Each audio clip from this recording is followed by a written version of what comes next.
Nginibingelele, nginamukele namhlanje. Esizokhuluma ngakho kuhluke kakhulu namhlanje. Kunomuntu obuzile, ngoba niyazi ukuthi sijwayele ukuthi sifunde amakhomenti, siphendule lokhu okusuke kubuzwe umuntu obuzayo. Obuzile namhlanje usibuze ngomhlamba amanzi, uthi ucela nje ukwazi kabanzi ngawo.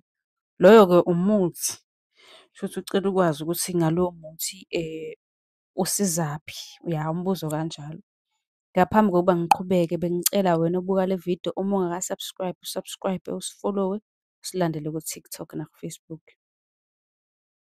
Uphinde usibhale lapha ku-inbox ku-TikTok ucele inamba ka-WhatsApp.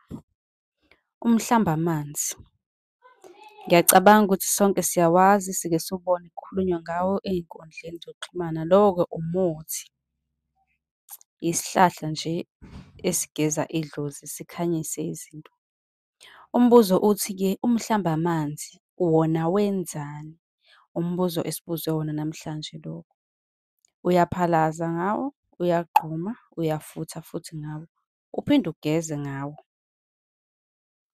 Ugeza ngawo-ke uma ukhipha amabhadi noma wenza uma ukhipha amabhadi uyasebenza umhlamba amanzi. Ugezela le kude futhi emfuleni. Uma uphalaza ngawo-ke, uyaphalaza ngenhloso yokukhipha ukubi. Uyahamba uyolahla le kude emfuleni, okusho ukuthi kumele ube kude ube le uma-ke usuwenza lokho. Ngani? Ngomhlamba amanzi lo esiwuchazayo. Ususa amathunzi, ususa amashwa, ususa amabhadi, ugeza idlozi, ulapha amajaqamba omhlamba amanzi. Futhi-ke uyakwazi ukuthi-ke usetshenziswe abantu besimame ukuthi-ke inanasi ingabi manzi. Futhi uyayibhusta ne-immune system. Ini? Umhlamba amanzi. Besikhuluma ngomhlamba amanzi namhlanje. Uma nawe-ke kunombuzo wephupho kanye womuthi ofisa ukuchazelwa ngawo kabanzi, usungasibhalela nje ku-comment, sobe sesikwenzela eyakho ividiyo ehlukile.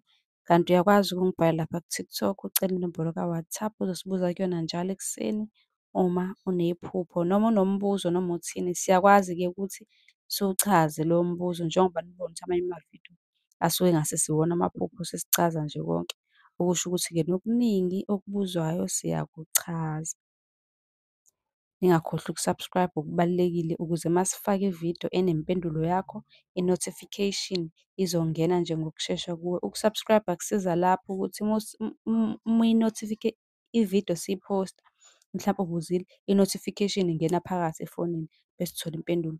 Cela-ke inamba ka-WhatsApp ku-inbox. Nisale kahle.